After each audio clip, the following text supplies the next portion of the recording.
Para pangarsa praja punapa kawula dasih kita sadaya mboten nyumreksi. Hananging kula rumaos bombong anggenipun dados warga Jawa Timur ingkang duing wuni wonten kerajaan ingkang moncer sanget inggih punika Singasari lan Majapahit, wangsa Rajasa utawi Eyang Ken Arok kalian Eyang Pratna Paramita utawi Dyah Ayu Ken Dedes. Kanthi tulus ing manah kula hormat sanget dumateng para leluhur punika sadaya jalaran sampun jangkaning Gusti bilih Dyah Ayu Ken Dedes saged nurunaken trah raja-raja Nusantara. Singasari bumi kang piniji nukolake satriyaning praja kang luhur gegayuhane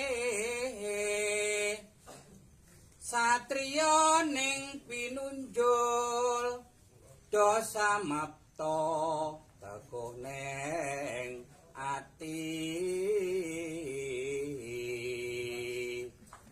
sanyataning sembada gayuh budi luhur nggo ateking Nuswantara kapurwani saking bumi Singasari tumuju Nuswantara.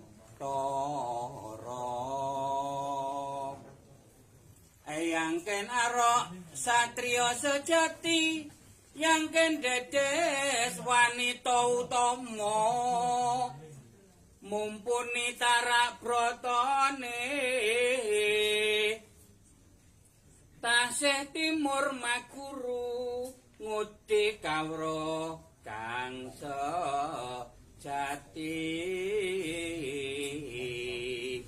Gegayuhan utama hormat ing leluhur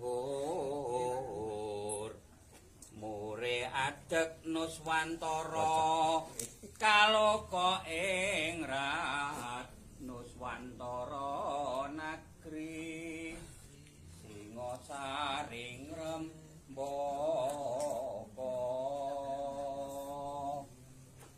ngrembakaning tlatah Singasari ken pandegani Eyang Ken Arok Yang Ken Dedes pendampingi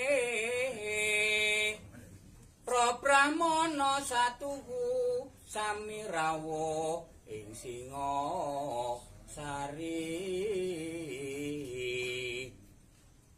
cengkar pamangge ira kalian sang ratu